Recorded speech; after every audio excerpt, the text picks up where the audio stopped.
The warning, you shouldn't smoke crack. But again, a lot of us alcoholics, addicts, we think we're going to be different. I'm not going to let it get a hold of me like that. I'm so much smarter and I'm, better than these other people. When my friend Alan seemed to have it under control, okay, if he can do it, I can do it.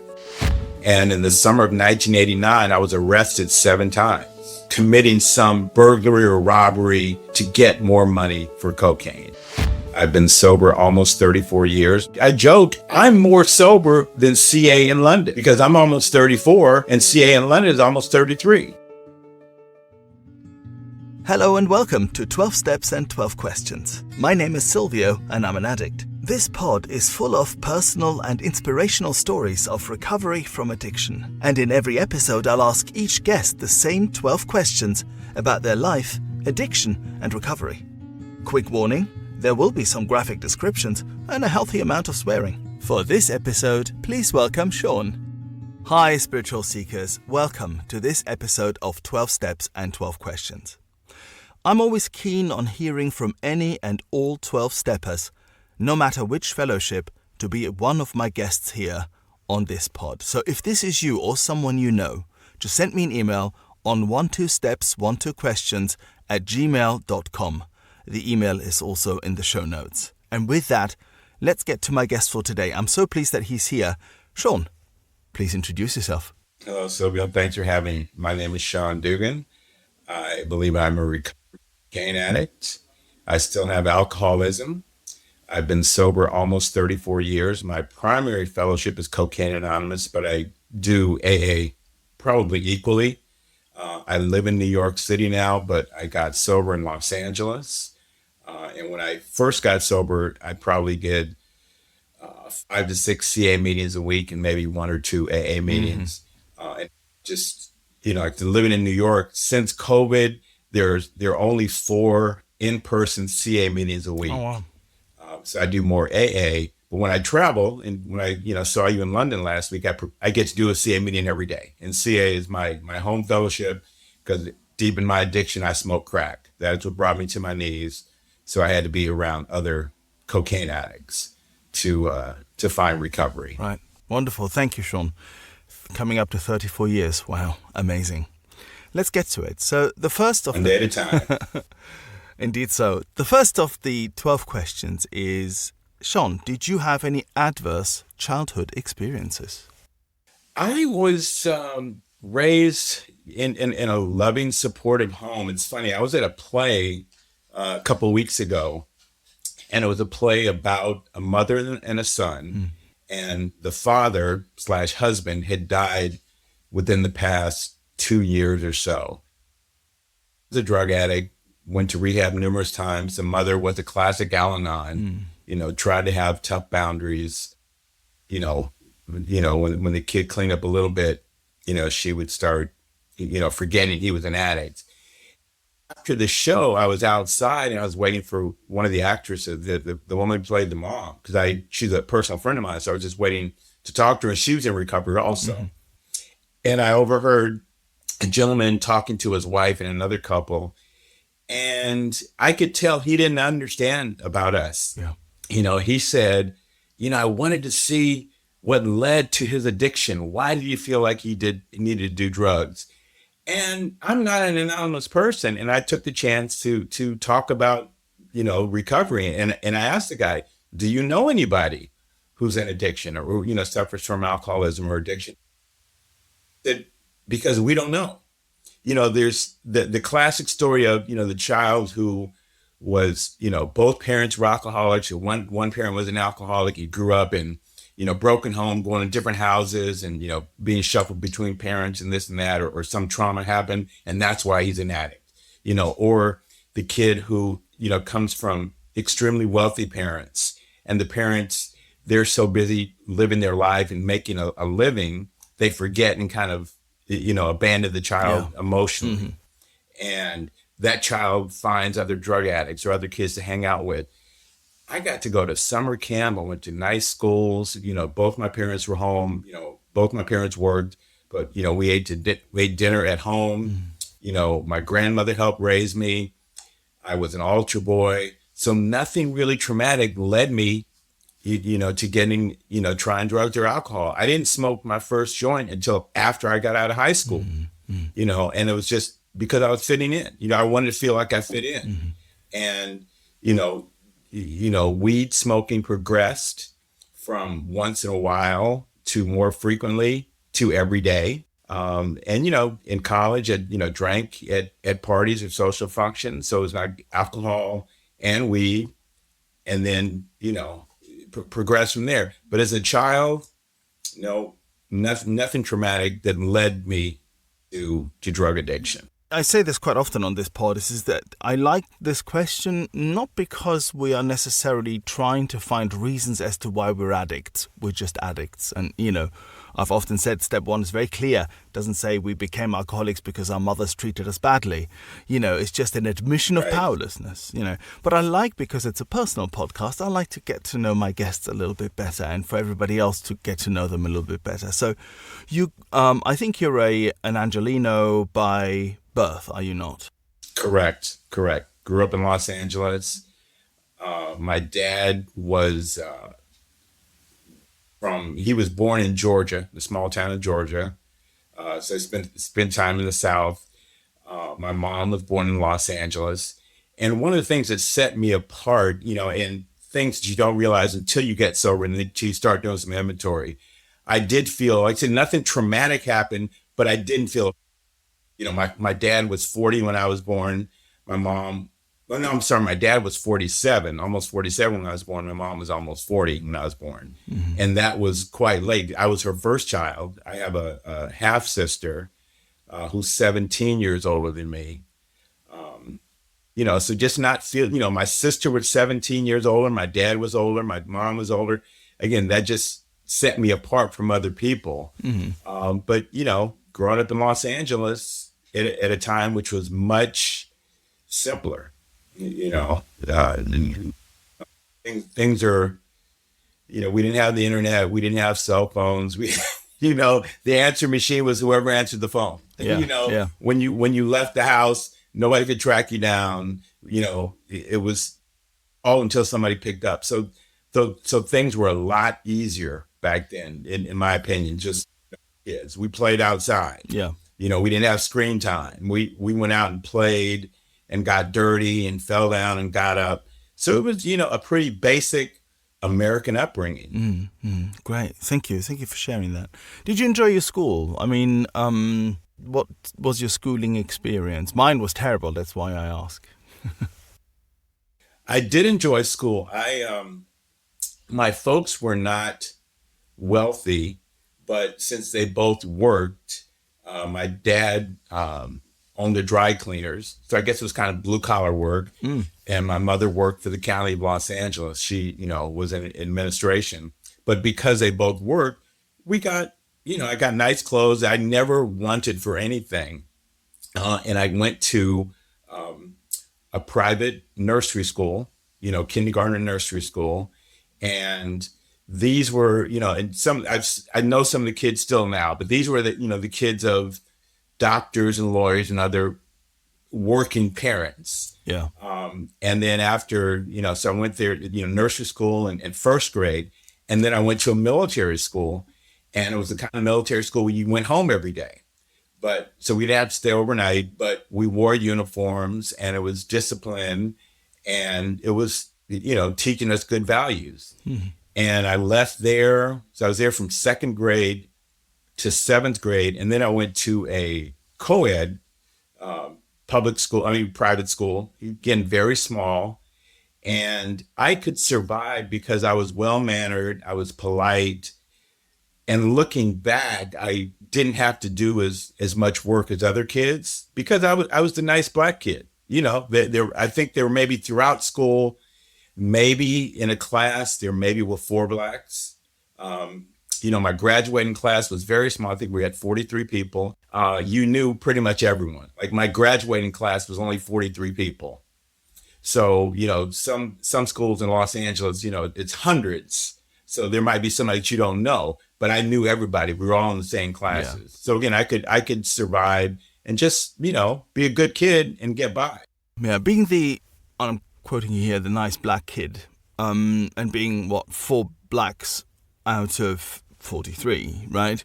So I grew up the son of Italian parents in 1970s and 80s Germany. So in other words, everybody was taller, looked different. They were bigger, taller, better, more German, blonder, everything you could possibly imagine. And I felt less than because of that, and quite different because of that. Did you have a similar experience, or did it actually just not really bother you all that much? I was aware of the difference in race at a very young age. Again, growing up and watching TV, you didn't see people that looked like me on TV. And I remember wanting to be white. I remember one day, like, if I brush my hair enough, maybe it'll turn straight, because that's just who I was running with. Those were my friends, and called me any names or treated me different, but I just was aware that there was a difference, in the races. There was a TV show when I was young, was called Julia, and she was Diane Carroll was the actress, and she was like one of the first, I think she was a nurse, but so she had a good career, and she was a single mom. So, Diane Carroll was the mom, and her son, the actor's name was Mark Copage, and these were like black people on TV. And then in later years, Good Times and the Jeffersons, so you started seeing more and more and more. But I definitely felt a difference. I knew I was different than other kids. Yeah. Again, that nobody ever treated me badly, but I knew I was different. Okay. Now, question 2 is, what did the moment you first got hooked, or the fun times, what did that look like? So you're in LA, and you've got, by the sounds of it, quite a good childhood. You get on with your parents. There's no capital T trauma going on. And at some point or another, you came across alcohol, dope. You mentioned dope first, I think, smoking weed. I think many people will have tried their hand at different substances and so on, but clearly something must have stuck with you at some point. Talk to us a little bit about that. It was, again, drinking was something we did, on the weekends in college, but smoking weed, and I've heard it shared in meetings. Remember when drugs were, fun, or the evening's enhancer. Yeah. Drugs were the evening's enhancer, then it became the evening, or it was drugs were fun, then there were problems, then it was just problems. So smoking weed, your inhibitions went down. It just seemed like it would add something to whatever you were doing. If you're at a sporting event, you're at a party, at a concert, it just seemed to add something more to it. And again, weed is legal in most of the, country now, as alcohol is. Sure.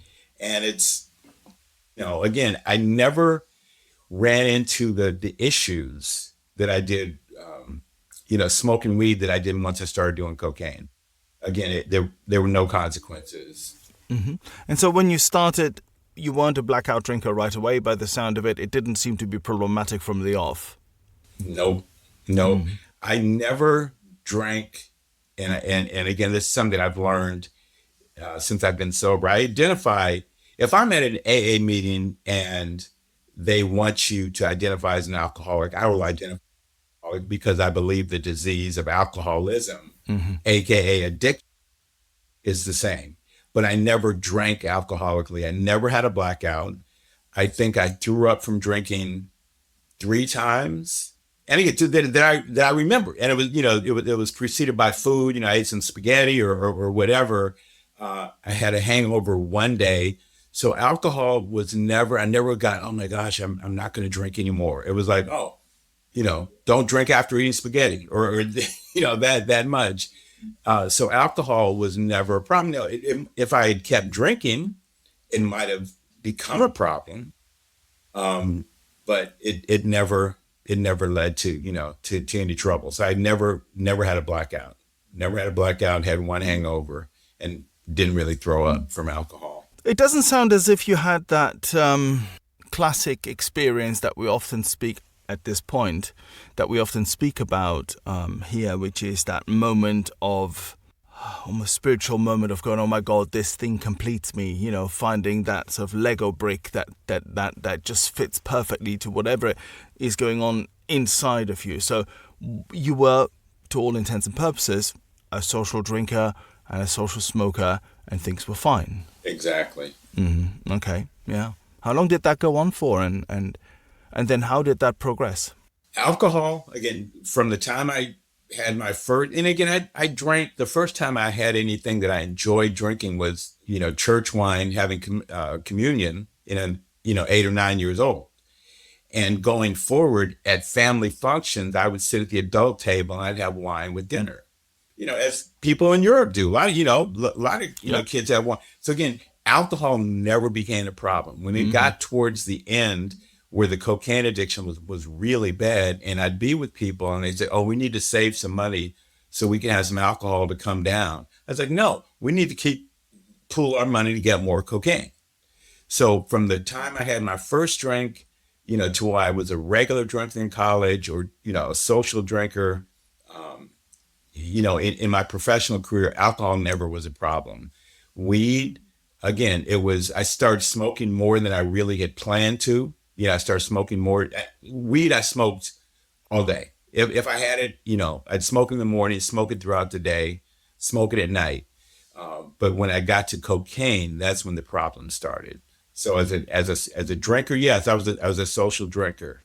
Talk a little bit to us about cocaine and when you first took it and what it did for you and what the fun times with cocaine, quote unquote, very much looked like. Because obviously we met in the rooms of Cocaine Anonymous, and you just in your introduction were speaking so fondly of your of your relationship with CA. So let's talk about cocaine, if this is the main issue.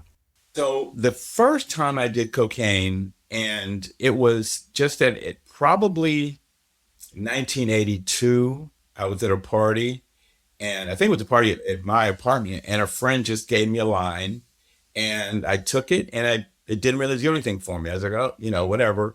I wasn't, oh my gosh, I'm never going to do that again. And it wasn't, oh, I like just nothing, But about 2 years later, the summer of 1984, a friend of mine that I worked with, he had borrowed some money from me, and he said, oh, I know you $25.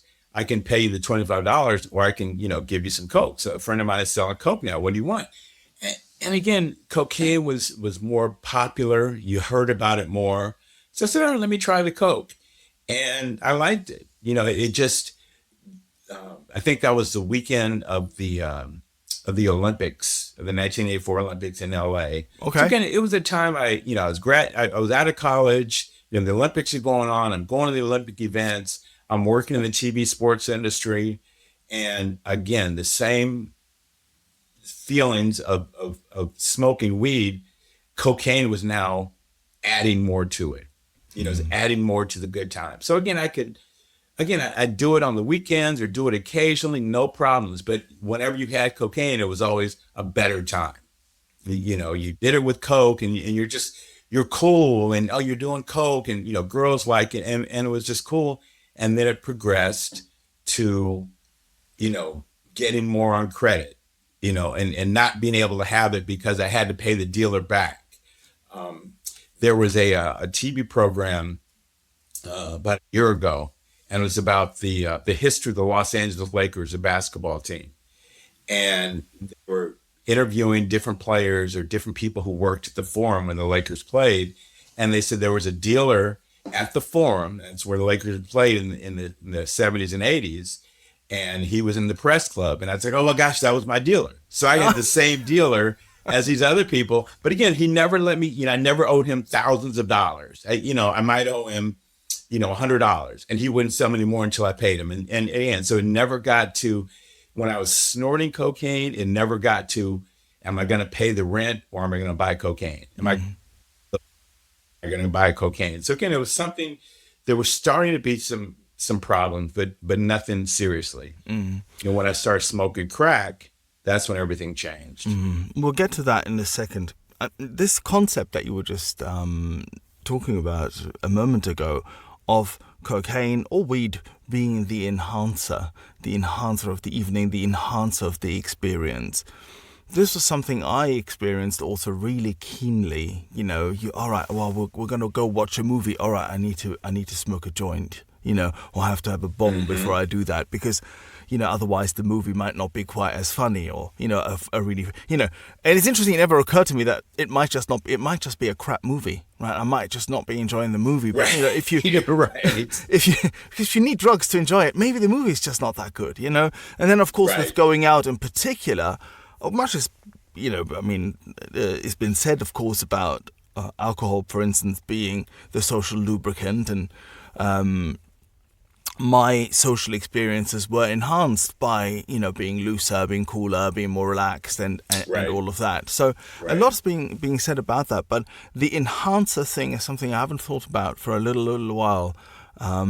Because it was very, very important to me that I knew I was going to go somewhere. What can I use in order to enhance this experience? And when, as you said also, at some point, of course, what happens is that you really do away with the actual event. It's just about the using, right? But we'll get to that in a moment. It doesn't sound as if you're using at this point, even though it might have progressed a little and you've discovered cocaine was super problematic, as if you had crossed the invisible line. Now, question 3 is, what were your worst consequences, and finally your rock bottom? Now, I'm sure that there's quite a long period of time here that we're covering with this question, but you said everything changed when you smoked crack for the first time. Correct. So I smoked crack for the first time. And again, so going, before that, and again, I can look back and realize that if I had been smoking weed, if I had paid more attention to schoolwork or work, things I was doing, I probably would have progressed faster. I would have, been farther along. But, I was in 1985, my folks helped me buy a condominium. So I was a homeowner. And again, I paid my mortgage on time. I paid my bills on time. But that was the first time I tried to stop snorting cocaine. I said, I'm a homeowner. And instead of spending, $100 a week on cocaine, I should put that towards my house, whether it be paying the mortgage down or light bills or whatever. But again, I couldn't stop. I said, I'm going to stop on Saturday, and then Saturday became next Wednesday, and the next Wednesday became a week from now. And then, so I just said, there's no reason to stop. You're in your 20s, you're on your own home, you work in the TV industry. It's cool. No reason to stop. Life is good. But once I started smoking it, within a very short period of time, I started going to work late.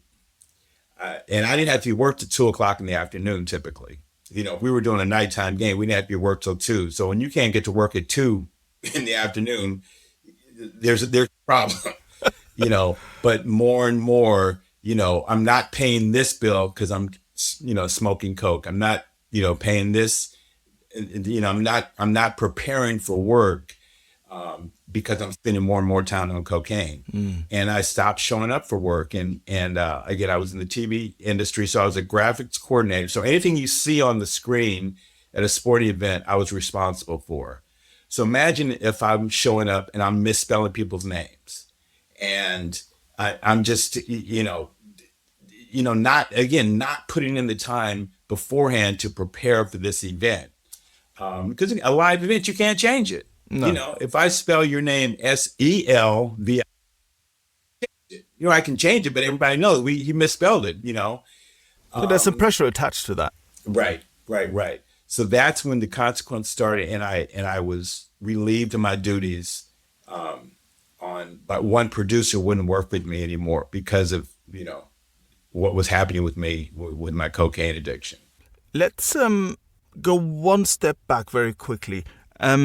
What made you try crack in the first place, and did it not already have a pretty bad reputation then? I mean, I know it's the mid-'80s, so maybe the crack epidemic wasn't at its height, but nonetheless, you must have maybe had an inkling that this might not be the greatest of ideas. It definitely had. There's a line in the Big Book when Bill talks about, the headstone, and he goes, ominous warning that I failed to heed. Yeah. I knew about people getting addicted to cocaine, and the first person that offered it to me, a of smoking it was my cousin. And I saw him, he lived in Hawaii, but he was visiting me in Los Angeles. And I saw him smoking every day. And one day I just saw him, what's it like? And he offered me a hit, and he was holding, I had the pipe in my hand. He was holding the torch, and his hand was shaking as he was holding the torch. And I just like, "Oh, I'm okay. And about a week later, another friend of mine who I knew smoked cocaine was over, and he offered me a hit, and he seemed to be more in control. And I said, okay, I'll try it. And so that was it. And from the first hit I took, I liked it. Again, I didn't know what it was gonna lead to, but I did enjoy it. And then we smoked that afternoon. I don't know, whatever. We spent between the three of us, we spent, a couple $100 or whatever. But again, I was making good money, and again, I was work. And over the next week or so, I just did it more frequently and found out some other people who did it. And then that the warning that you shouldn't smoke crack. But again, a lot of us alcoholics, addicts, we think we're going to be different. I'm not going to let it get a hold of me like that, because I'm so much smarter and I'm, better than these other people. Yeah, yeah. And again, when my friend Alan seemed to have it under control, okay, if he can do it, I can do it. Slightly off script, Sean. You don't have to answer this. It's absolutely fine, but slightly off script. Alan and your cousin, where are they now? My cousin, funny story, he could have really done well. He was from Hawaii. He went to a private school in Hawaii, a very old private school, and he was Barack Obama's best friend in high school. And Barack wrote about him in his first book, Dreams of My Father. He changed his name because he hadn't heard from him in a while. So he couldn't without the disclosure. But Keith was my cousin's name. He popped up and got some national attention. He was homeless at the time. He'd been in prison. And by this time I was I think I was 8 years sober, maybe. No. I was 7 or 8 years sober, whatever it was. No, 10. I was over 10 years sober. So I had, gotten sober, and I was in my mom's house, and she showed me this newspaper, and his name was there, and he was half Japanese, so he had a Japanese last name. And I was like, wow, somebody with the same name as Keith. She goes, no, that is Keith. So I read it, and again, he was Obama. So this was Obama's, the only other black kid that went to this high school. And I was like, oh my gosh, let me try to find him. And I reached out, found him on Facebook. And I said, this guy might be president. And you were his best friend. He looked up to you, He didn't want anything to do with it. He was stuck in everything, it's the man's fault. The man did this to me.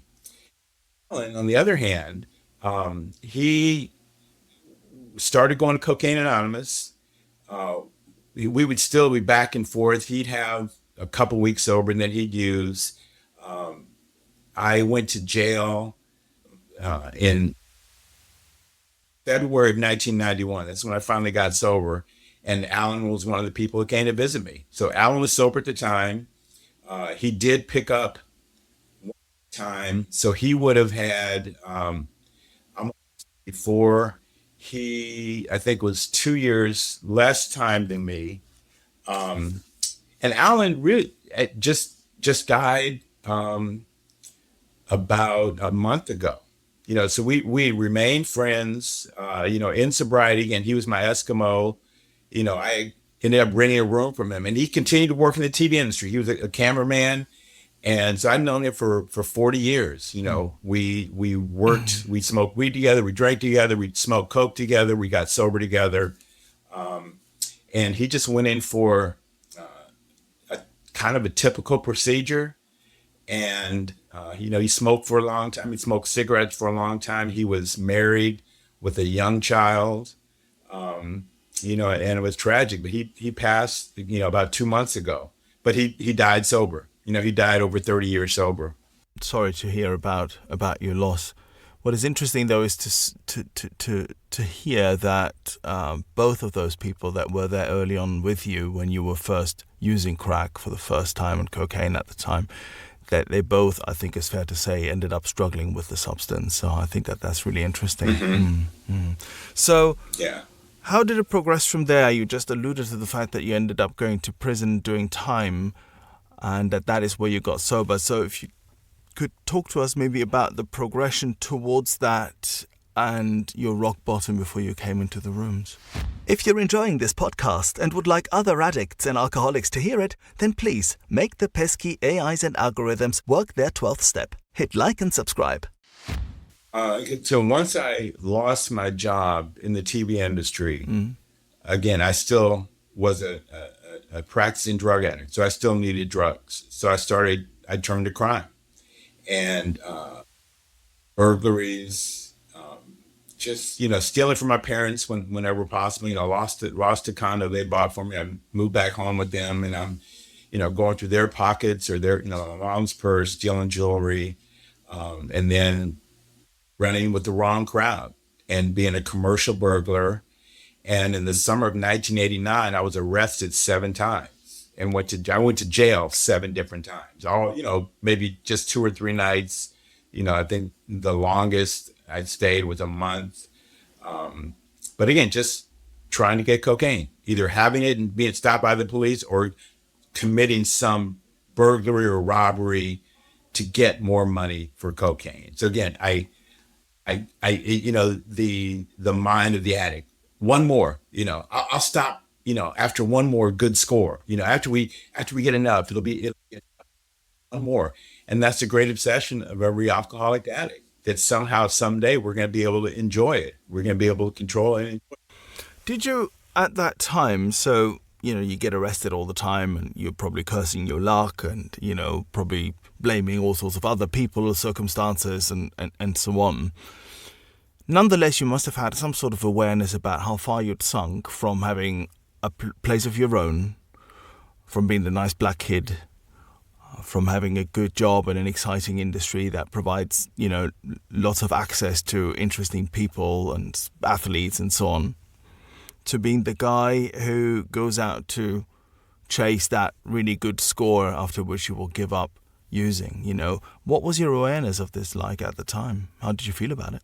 Again, that's part of the disease. You can do better, done better. I when I was in high school, I was in Who's Who of American high school students. There was a book that was published every year of some of the top high school students in America. I was in that book twice. I went to college. I got to travel. When I was 14, I got to travel to Hong Kong with my mom and my aunt. So I had a really privileged life for a middle America or, a middle class kid. Again, of course, some kids have way more. I wanted a car at 16. I didn't get one until I was 18, but I knew. And that's part of, you're feeling so bad, one more hit will do it. I remember once I got arrested and the cops were interrogating me and the police officer said, "When was the last time you saw your mother?" And I broke down crying, because I knew how far I'd gone. And I remember at one point, I remember the delusions of grandeur. I said, I'm just going to become a criminal. I'm going to become a drug dealer. And, if I don't get to see my folks for a while, that's okay. Because, I was, that's just the insanity of it all. It was kind of like Scarface, Al Pacino in the movie Scarface. And, I thought I was going to be that guy. And I couldn't sell drugs because I like doing drugs too much. So you feel bad. And to make you feel bad, you do more drugs. You do more drugs, so you forget about feeling bad. When the drugs run off, you need more money, you go out and do more crime. And it's that vicious circle. Mm-hmm. You were smoking every day, I take it. Oh, yes. Every day. Again, I would go out on runs. I mean, not a physical run, a long drug run. I get it. And I got out of jail. I spent about a month in jail in May April and May of 1989. I was, again, didn't have my own place anymore. I was living with my folks, and I wanted to get high every day. I wanted to get high, and I couldn't get high because I lived with my folks. So I told my folks one day I was going to the movies, and I didn't come home for 7 weeks. And in that 7 week period, I'd been arrested probably 3 or 4 times, but I was smoking every single day because we would, you know, shoplift or commercial burglar or do something. So we would do whatever we had to do to keep our high going. How did you then eventually end up in the room? So the second part of that question, or question 3, finally your rock bottom. So I had been to my first meeting of Cocaine Anonymous in the fall of 1987. I knew Alan was sober in CA, and my sister had actually gotten sober in CA also, so I knew about it. And I, stole my dad's credit card one day, and over the next week maxed it out, and got to the point where I couldn't get any more money from his card, and I knew I had to go home, and I said I would go to CA, and I just kind of said that, so I wouldn't. I mean, I was an adult. I wasn't gonna get hit or anything like that, but it's just like, oh, they'll forgive me if I go to CA. So yeah, I'll pretend like I want to get help. So I went to CA, and it was great, but it wasn't for me yet because I still didn't think I had that big of a problem. I still had, if I can figure this out, you know.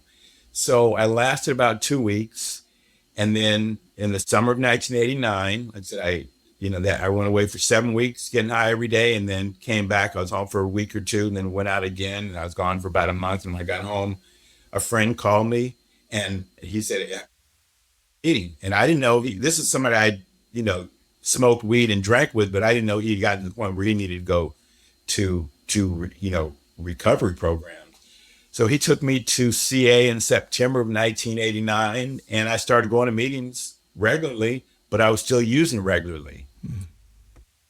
I went to rehab the following spring, and was moving into sober living, was, going to meetings and doing it all, but wasn't being honest with people.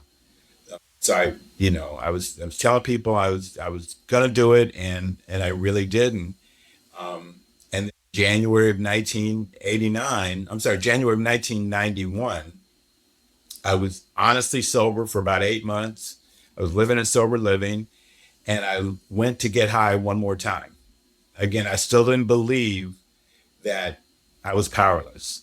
I thought, oh, I could just get high for tonight, like I could in 1986. And it was, oh, you do it a little bit now, put some away, you do it later. I for one night, and that one night turned into a month, and then I got arrested, and that's when I had the spiritual awakening. I said, okay, I'm done.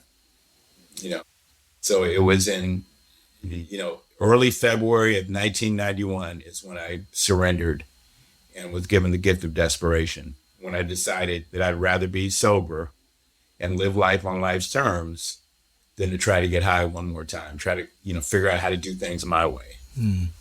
And were you doing time during that period? You said you were in jail? Like I said, I did, 2 months, about 2 months in jail. I didn't go to prison. Here in the States, you get arrested, and then you'll spend no more than 3 nights at the local police station, at the substation, and then you can go to jail.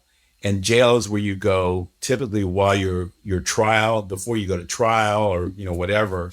And then once you're sentenced, depending on the crime, you'll go to prison. Sure. So I was in Riverside, California. So I got arrested. I was actually arrested in Moreno Valley, a city. So I spent just a few hours there. They transferred me to Riverside County Jail. I did trial. I would have been sentenced to 9 months. And if I'd gotten the 9-month sentence, I would have gone to one of the state prisons. But a friend of mine who I knew from recovery was an attorney, and he came and represented me. And instead of the 9 months, I got a 90-day sentence, and I'd already done, 60 of it. And you only have to do 2/3 of it. So from the time I was sentenced to 90 days, I got out like 4 or 5 days later. Wow. God showing up for you there big time. Yeah. Yeah, I was potentially looking at 9 months. And again, once you're in prison, things can change a lot. Because prison is a lot harder than jail. Yeah, of course, of course. Question 4. At your worst, did you ever want to die? Did you consider suicide? I did. I never made a plan. I remember one day I was driving. There was a hill or a certain intersection in Los Angeles, and I just thought, if I just don't turn my wheel, I'll just go over the cliff. I never thought about, hanging myself or taking pills or shooting myself, but it's just a thought that, maybe that's the only way to stop. I'm so down. Maybe that's the only way to stop. Kind of like Bill Wilson, the book talks about, he had to move his mattress to the first floor so he wouldn't want to jump out. Yeah, sash and all. You know, That place of when you start feeling like the world would be better off without you, or if you fail, that there's no other way to stop really, or that it all doesn't really matter anymore. That's really the way it felt for me. This like, oh, you know what? Even if I'm no longer around, that's okay. I don't really care. I think it's a precursor, obviously, to more serious planning and things, but it's also such a huge warning sign. And if you, dear listener, if you're there right now, then please reach out, speak up, speak out to someone, say absolutely. something. It doesn't have to be Absolutely. this way. Question 5. What other methods did you try to get sober before finding the rooms? I don't think I ever tried to get sober. I tried to. It was. I'm just gonna stop smoking cocaine. I wasn't gonna stop drinking. I wasn't gonna stop smoking weed. At one point, I remember when I still had my own place. I broke my crack pipe and threw it away and thought I was done with it. And somebody who I smoked with came by and says, "Oh, can you get high at your place?" I'm like, "Oh, I'm not smoking anymore." "Oh, well, just let us." And I reluctantly let them come in. And I said, "You guys just stay in the bedroom." And I found myself like, "What are you doing in there?" And I never really tried to stop. I tried to control it. Once I once I went to my first CA meeting, let's say in '87, and I got a job working at a health club, and I would just get high on payday. I would just smoke coke on payday. I would smoke weed every day. I would drink whenever, but on payday, I would buy a crack pipe, buy some crack, rent a motel room, and I'd smoke that night, and the next day I was done. So I was smoking twice a month.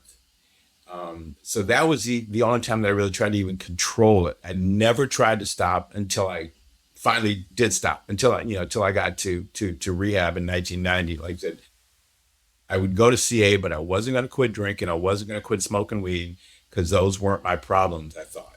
Yeah. Okay, so you tried moderation.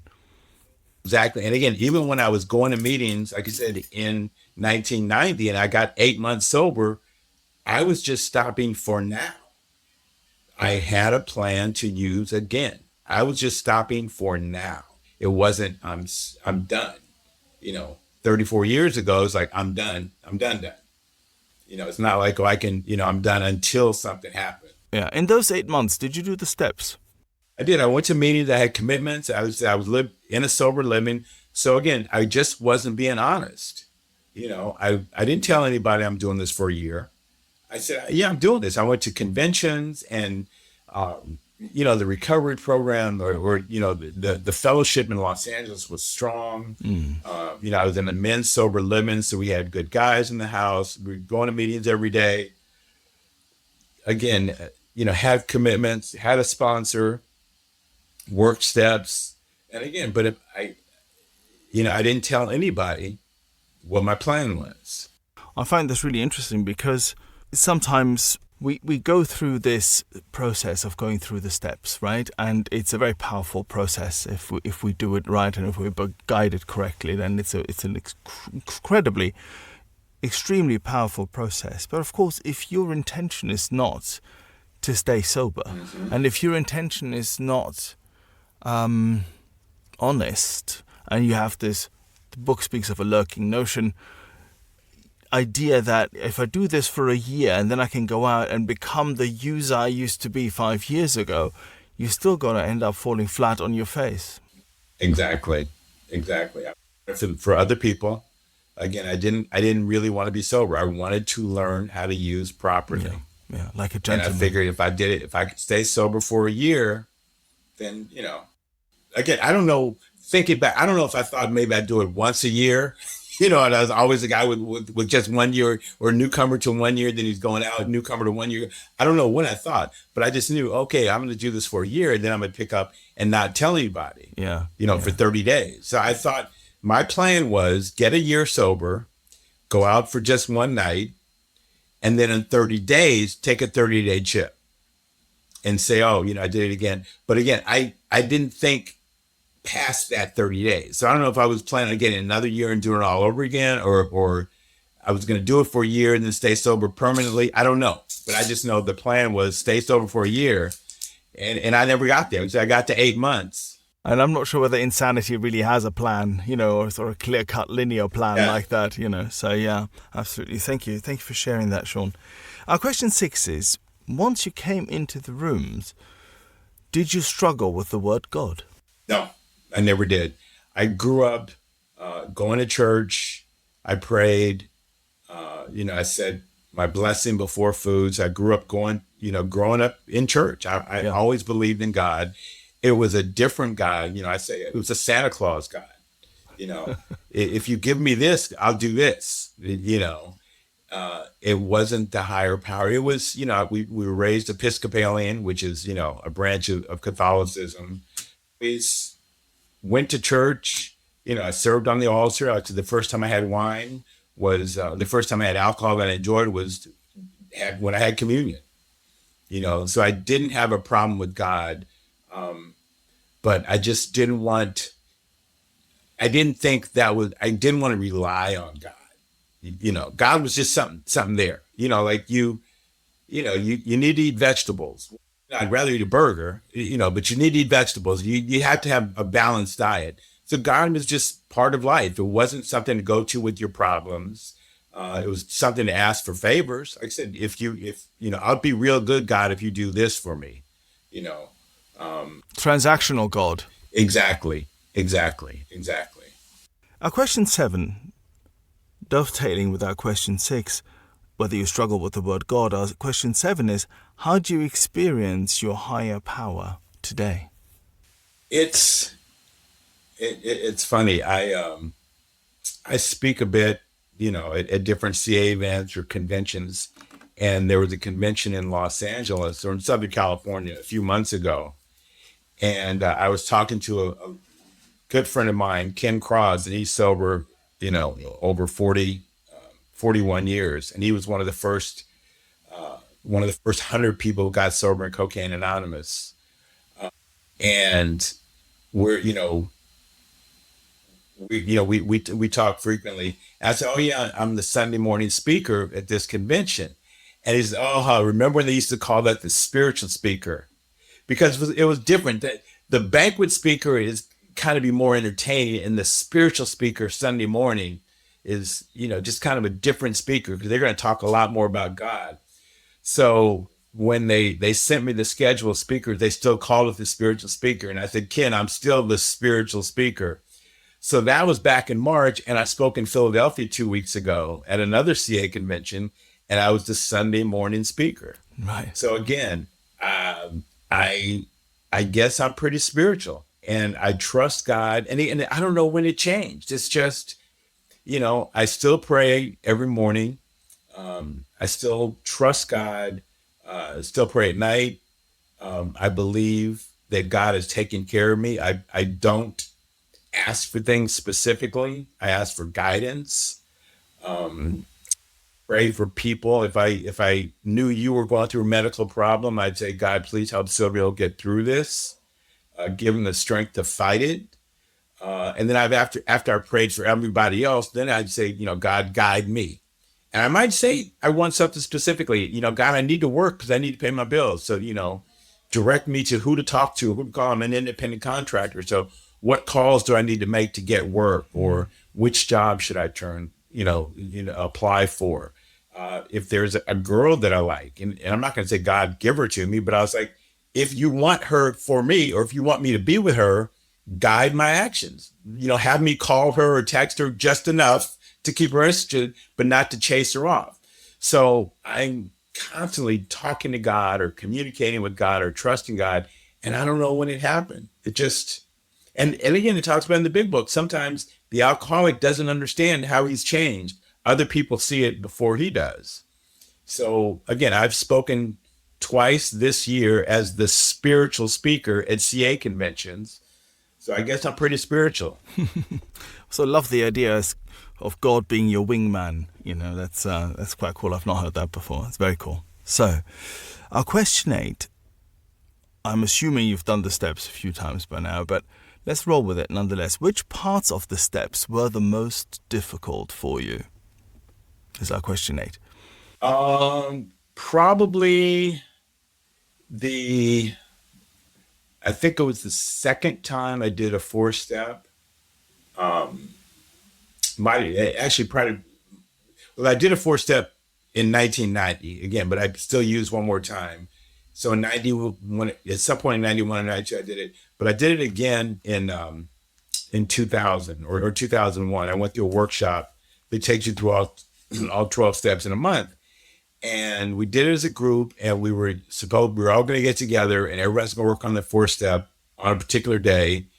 And the facilitator said, okay, plan 12 hours. We're going to do 12 hours. I said, I don't have a 12-hour 4-step. I didn't think I had that many minutes or that many resentments. I said, I probably have 4 or 5. And he said, just set aside 12 hours for it. I said, but I don't, so I'm trying to get out of it. And I said, okay, fine, I'll set aside the 12 hours for it. And then end up having about 15 or 16, So it wasn't, again, I thought there was 2 or 3 and I had 15 or 16. So it was difficult in seeing where I was wrong in these resentments. And the fear inventory, I've learned that usually when I get in trouble, it's when I'm responding to fear. Mm-hmm. And when I can do my best to stay out of fear, things work well. Again, it's the 12th of the month, or I don't have my rent. Well, the rent's not due until the 1st of next month, Well, in December, I'm worrying about what's going to happen in May. No, you handle today's day. So when I can learn how to live life the day at a time, of course I make plans. There's the convention in London in March. I want to go, and it's something I want to do, but I can't plan on it right now, especially in the work I do. Depending on work, comes up. I don't have a regular job where I can put in for my vacation for March. So I trust that if God wants me there, and if it's my plan to be there, I'll be there. That second, fourth step was the most difficult. That mode of living you're referring to there is something that I think many people, me included, find difficult. Every time I start feeling really fearful, it's because I'm trying to solve a problem that's a year away, or 3 months away, or something like that, or might not even be real at this point. And right. It's taken a long time to learn this, unlearn the old way and learn the new way of just trusting more, and of saying things like, well, if God wants me to be there, if my higher power thinks I should be at this convention, then, do you know what? It'll just happen to me. Usually when I think those thoughts and then I let go of it, it works out my way. It's like, I'm trying to go, trying to do this on November 1st. I'm trying to do this on November 1st, and I want to do this on November 1st. You know what? If I don't do it on November 1st, it's okay. And then a day or 2 days later, something happens and I get to do it on November 1st. The job comes through, or the money comes through, or something happens. And as soon as I say, okay, it's out of my control.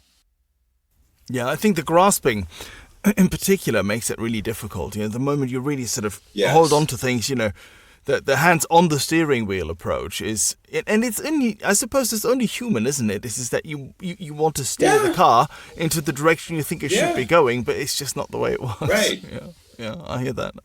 Absolutely.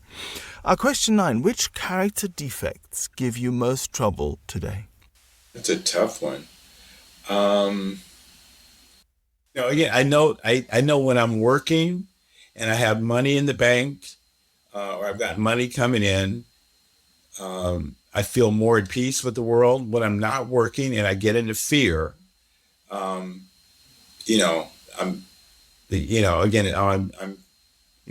to be homeless. Nobody's ever going to want to date me. Nothing ever changes. I'm never going to have anything good anymore. So it would be, I guess, fear. When I'm operating out of fear. Catastrophizing. Yeah, I am judgmental, but I'm still accepting. People, I'll say, jokingly, we're going to, we won't judge you in CA. Well, yeah, we are going to judge you, but we're going to love you anyway. Yeah. If the person who struggles, is constantly counting days or taking a newcomer chip, we judge them. That person constantly struggles. Yeah. But we're going to help them. I'm not going to turn anybody away. And from time to time, again, I still have alcoholism. I still have the disease that tells me, depending on the day of the week, you're 40, you're 34 years sober. You're better than everybody in that room. Mm-hmm. Or, my gosh, you live in a tiny apartment in New York. You don't have enough money in the bank. You're no good. When I'm right in the middle, that's the best. That's why I like going to meetings. There was a meeting I used to go to when I lived in LA. It was a men's meeting. And at the time I was, 15, 16, 17 years sober. And I was right in the middle of sobriety. There was a lot of guys in the room with 25, 30 years, and a lot of guys with 30, 90 days. So it made me feel like I was right in the middle. Because if I walk into a meeting, and especially like when I go to London, I joke, I'm more sober than CA in London. Yeah. Because I'm almost 34 and CA in London is almost 33. So if I'm in a CA meeting in London, I'm the king of sobriety, and I celebrate. I think it was the year I turned 32 years. So either 31 or 32, I celebrated in London and came home to a meeting in Manhattan. And again, there's only 4 meetings in Manhattan. And I went to my Sunday home group, and there was 2 people with more time than me. So I walked in thinking, I'm going to be So I like being in the middle. Yeah. I like, there's times of the day when I get judgmental. I think I'm more handsome or more athletic or more sober. And there's times when I feel really less than. I'm fat. I'm just like everybody. Of course. Or like most people. But I don't focus too much on those. I do my best to stay in the middle and realize I'm no better. I'm no less. I'm an alcoholic addict doing his best, to not have to make an amends to somebody. Yeah, absolutely. Great. Thank you, Sean. Question 10. What is the best thing recovery has given you? Relationships. Relationships are unique and priceless.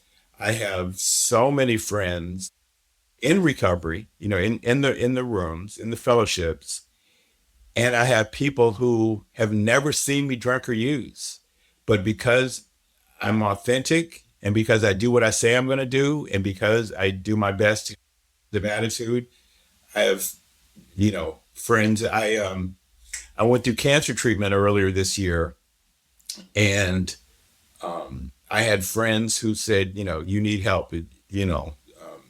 Again, a girl who I've known since nursery school said, you need help. You need help. You need to ask for help. People need to help you. And I don't have a car, so I had to. So the treatment was it's 5 days a week. I had to take Uber there, and it was $250 a week just to get back and forth to treatment. And I would have done it on my own, but someone said, you need to help. You need to ask for help. So I said, all right, fine. So I said that I could use Uber gift cards. Somebody said that I, get the help. So I asked for it, and I said, this will help me get to treatment and help feed me, because you can use a gift card for Uber Eats. And I got enough donations to get me to treatment every day. And about a third of the people were people who are not in the fellowship, people that I've met, going to football games or being on Facebook groups or just people I see. Again, so they're not my friends in the fellowship, but they're friends that I have because I'm in the fellowship. Of course. Because of the man that Cocaine Anonymous has made, the man that Cocaine Anonymous has turned me into, I'm allowed to have relationships with family, friends of family, coworkers. So I think that's the greatest thing that recovery has given me. Yeah, that's really, really beautiful relationships. I'll take that away with me tonight now to meditate on. Great. Our question 11, what would you say to a newcomer or someone wondering if they're an addict? Said, if you're wondering you're an addict, you probably are. Normal people don't typically wonder if they're addicts or not. If you find yourself in a meeting of CA on your own or in a meeting of AA, you probably have a problem. And that's okay. And again, we tell you in the book, if you don't think you are fine, go out and try some controlled drinking or using.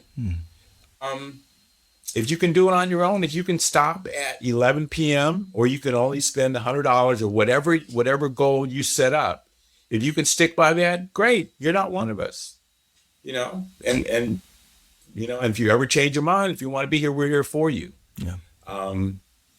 And the big book says we feel our way of living has its advantages for all. If you're not sure, try us out. Try us for 90 days.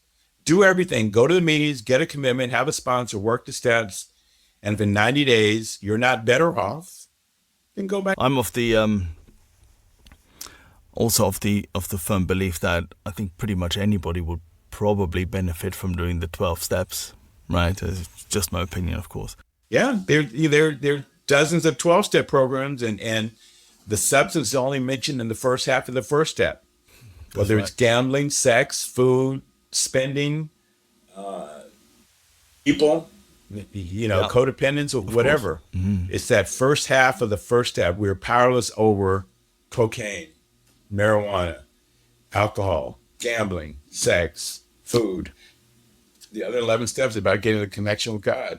Indeed so. And speaking of God, our question 12. What do you want your higher power to say to you, quote unquote, at the pearly gates? Did a good job. You did a good job. Or you were a good person. Something along those lines. I'm not religious. Like I said, I grew up in the church. I was religious, but since I got sober, I'm spiritual. And it's funny. I'm speaking on a Zoom meeting this coming Tuesday, and they said they wanted a page in the big book or a reading, and the reading I chose is God doesn't make too hard of terms for those who seek Him. There's dozens of religions out there, if not hundreds. And I believe it's the ones who require it the least, or we're our 11th step is sought through prayer. I'm sorry, our public relations policies is based on attraction rather than promotion. I'd rather have something rather than say you need to go to CA or you need to believe in God the way I believe in God or whatever. Have somebody say, hey, you're really even tempered, or you're what do you attribute that to? And I say, I'm spiritual. So if I'm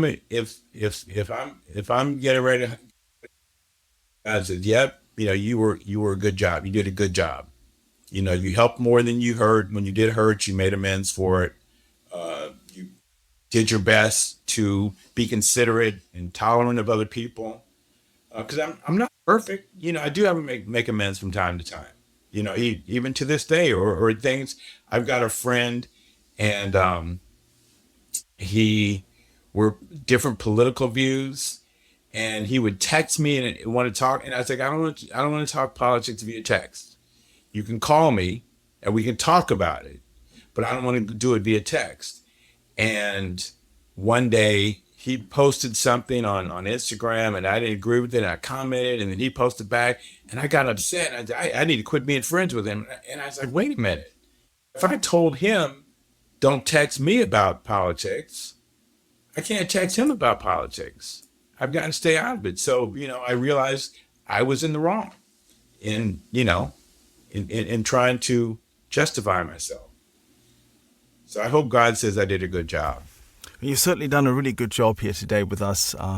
Thank you so much for being my guest on 12 Steps and 12 Questions, Sean. It's been a pleasure to have you here. Thanks for having me. You were very generous and very honest with your life story and about what you've gone through and how you've recovered, from a hopeless state of mind and body. I have to say, I'm sure the millennials will have to look up a couple of things. You mentioned the Who's Who. That's out of the window now, I guess. And Scarface, great movie that it was. But, it is, I think, if memory serves, from 1983 or something like that. So 84, maybe 83, 84, something like that. Scarface is one of those movies, though, that sticks up. It's still, I suppose. There's like so many memes from Scarface, fair. Sitting with the cocaine on his face, or, there's a meme with his jelly donuts, or, say hello to my little friend. Yeah, that's true. Absolutely. So I suppose you're quite right about the Scarface. The Who's Who, though, I think that you have to be of a certain age to remember that one, that's for sure. Thank you again, Sean. All the best for you and your medical treatment if you're still having it. And thank you for being my guest on 12 Steps and 12 Questions today. We've come to the end of this episode. Thank you for listening. If you've enjoyed it and would like other addicts and alcoholics to hear it, then please make the pesky AIs and algorithms work their 12th step. Hit like and subscribe. While this pod is based on the 12-Step Recovery Program, it's not officially affiliated with any 12-Step Fellowship. 12 Steps and 12 Questions is not substance or behavior specific, it's fully self-supporting and not-for-profit. And this next bit. It's not allied with any sect, denomination, politics, organization or institution. It does not wish to engage in any controversy, and it neither endorses nor opposes any causes.